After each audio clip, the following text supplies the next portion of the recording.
নমস্কাৰ দৰ্শকসকল, মই সকলোতকৈ প্ৰথমে আপোনালোকক এষাৰ কথা ক'ব খুজিছোঁ।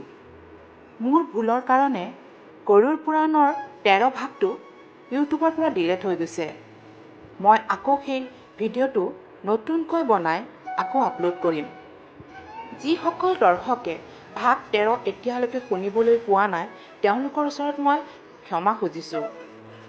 ব'লক আৰু দেৰি নকৰাকৈ গৰুড় পুৰাণৰ ভাগ 15 আৰম্ভ কৰোঁ। আমি সকলোৱে জানো যে ৰাম নামৰ মহিমা অপৰম্পাৰ। কলিৰ যুগত ৰাম নামৰ বিশেষ মাহাত্ম্য আছে। ৰাম নামৰ এনেকুৱা মাহাত্ম্য কি জীৱনকালত আৰু জীৱনৰ শেষতো মানুহৰ লগতেই থাকে। এই সংসাৰত কোনোৱে অমৰত্বলৈ জন্ম লোৱা নাই। জন্ম ল'লে মৃত্যু হ'বই, আৰু এই কথাষাৰ চিৰসত্য। এদিন নহয় এদিন সংসাৰ এৰিবই লাগিব। ভগৱানৰ নাম ল'লে জীৱনৰ কঠিন সময় সহজ হৈ যায়, আৰু মৃত্যুৰ পিছতো ৰাম নাম লগতেই যায়। হিন্দু ধৰ্মৰ নিয়ম মতে যেতিয়া কোনো ব্যক্তিৰ মৃত্যু হয়, তেতিয়া সেই ব্যক্তিৰ মৃতদেহ ঘৰৰ পৰা শ্মশানলৈ লৈ যোৱাৰ সময়ত ৰাম নাম সত্য বুলি কৈ কৈ লৈ গৈ থাকে। আপুনি জানেনে এনেকুৱা কিয় কৰে, আৰু এনেকৈ কোৱাৰ কাৰণটোনো কি? যদি আপুনি এই কাৰণটো নাজানে, তেতিয়াহ'লে আজিৰ এই গৰুড় পুৰাণৰ ভাগ 15ত গোটেইখিনি কথা জানিব পাৰিব।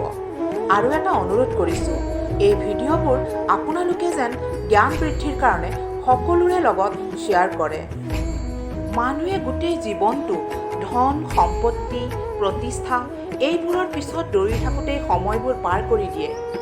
নিজৰ কাম পূৰা কৰিবলৈ ছল কপটো কৰে, আৰু শেষত মৰিবৰ সময়ত এই সকলোবোৰ বস্তু ইয়াতেই এৰি থৈ যাব লগা হয়।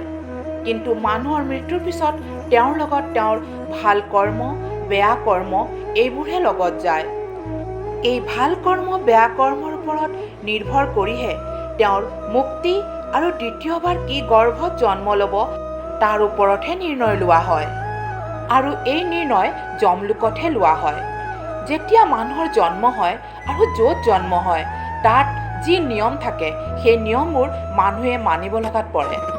মানুহৰ যেতিয়া আয়ু শেষ হৈ যায় আৰু মৃত্যু হয়, তেতিয়া অন্তিম যাত্ৰাত ভগৱানৰ নাম মানে ৰাম নাম বুলি কৈ লৈ যোৱা হয়। আৰু এই কথাষাৰ সকলোতকৈ প্ৰথমে মহাভাৰতৰ পাণ্ডৱৰ সকলোতকৈ ডাঙৰ ভায়েক ধৰ্মৰাজ যুধিষ্ঠিৰে এটা শ্লোকেৰে এই কথাখিনি কৈছিল। আৰু শ্লোকটো হ'ল অহন্যান্নি মৃতান্নি গচ্ছতি য়মম মন্দিৰম শেষা বিভূতি মিচ্ছন্দি কিমাক্ষৰ্য মতঃ পৰম। এই শ্লোকটোৰ অৰ্থ হ'ল যে মৃতকক যেতিয়া শ্মশানত লৈ যায়, তেতিয়া ৰাম নাম সত্য বুলি কয়।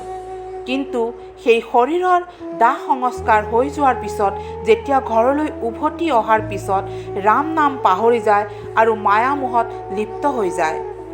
এই কথাষাৰ ধৰ্মৰাজ যুধিষ্ঠিৰে এই কাৰণেই কৈছিল, যেতিয়া শ্মশানৰ পৰা উভতি আহে আৰু নিজৰ মানুহবোৰে ঘৰত বহে, তেতিয়া তেওঁলোকৰ সেই মৃতকৰ ওপৰত কথা কোৱা নাযায়।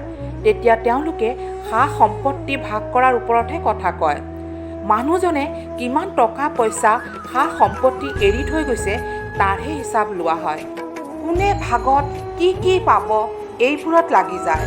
যুধিষ্ঠিৰে আৰু এষাৰ কথা কৈছিল, সকলোৱে জানে যে এদিন মৃত্যু হ'বই, তথাপিও সা সম্পত্তি লৈ কাজিয়া পেচাল কৰে।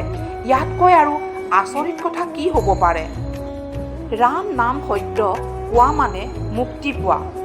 এই যে কথাষাৰ মৃতকক শুনাবৰ কাৰণে কোৱা নহয়, মৃতকৰ লগত অহা নিজৰ মানুহ বন্ধু বান্ধৱ আৰু ৰাস্তাত থকা মানুহবোৰক বুজাব চেষ্টা কৰে যে কেৱল ৰাম নামহে আমাৰ ভৌতিক আৰু আধ্যাত্মিক জীৱনৰ ৰাস্তা দেখুৱাব পাৰে, বাকী সকলোবোৰ মিছা। এদিন সকলোবোৰ বস্তু ধন সম্পত্তি নিজৰ নিজৰ বুলি কোৱা মানুহবোৰ এই সকলোবোৰ আমি ইয়াতেই এৰি থৈ যাব লাগিব। লগত খালি আমাৰ কৰ্মহে যাব। আত্মাৰ মুক্তি মাত্ৰ ৰাম নামেৰেহে পোৱা যায়। আৰু এই পৰম্পৰা আজিৰ নহয়, পৌৰাণিক সময়ৰ পৰা চলি আহিছে। বহুত মানুহে প্ৰশ্ন কৰে যে এটা ৰাম নাম সত্য বুলি কৈ কি ক'ব বিচাৰে। ৰাম নাম কোৱাৰ কাৰণটোনো কি? ইয়াৰ কাৰণ যেতিয়া ৰাম নাম জপ কৰা হয়, ধ্যান কৰা হয়, তেতিয়া আমাৰ আত্মাই খুব শান্তি পায়। এনেকুৱা এটা মান্যতা আছে কি ৰাম নাম সত্য বুলি ক'লে মৃতকৰ আত্মাই শান্তি পায় আৰু পাপ মোচন হয়, লগতে স্বৰ্গত স্থান পায়। শাস্ত্ৰৰ হিচাপে ৰাম নাম সত্য বুলি ক'লে মানুহৰ মনত বেয়া বিচাৰ অহাটো বন্ধ হৈ যায়। যিবোৰ মানুহে ৰাম নামৰ শক্তিটোনো কি বুজি পায়, তেওঁ বেয়া কৰ্মৰ পৰা দূৰত থাকে আৰু সত্যৰ ৰাস্তাত চলিব ধৰে।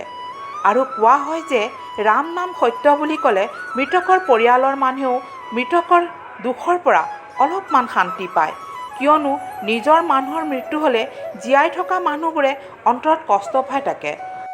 ৰাম নাম সত্য বুলি মাত্ৰ যেতিয়া মৃতকক শ্মশানলৈ লৈ যায় তেতিয়াহে কোৱা হয়। তাৰ বাহিৰে এই মন্ত্ৰটো কেতিয়াও কোৱা নাযায়। আৰু প্ৰত্যেক মানুহেই এই মন্ত্ৰটো দূৰৰ পৰাই শুনিলেই বুজি পায় যে কাৰোবাৰ মৃত্যু হৈছে আৰু কাৰোবাক শ্মশানলৈ লৈ গৈ আছে। সেইকাৰণেই এই মন্ত্ৰটো শুনিব পোৱা গৈছে।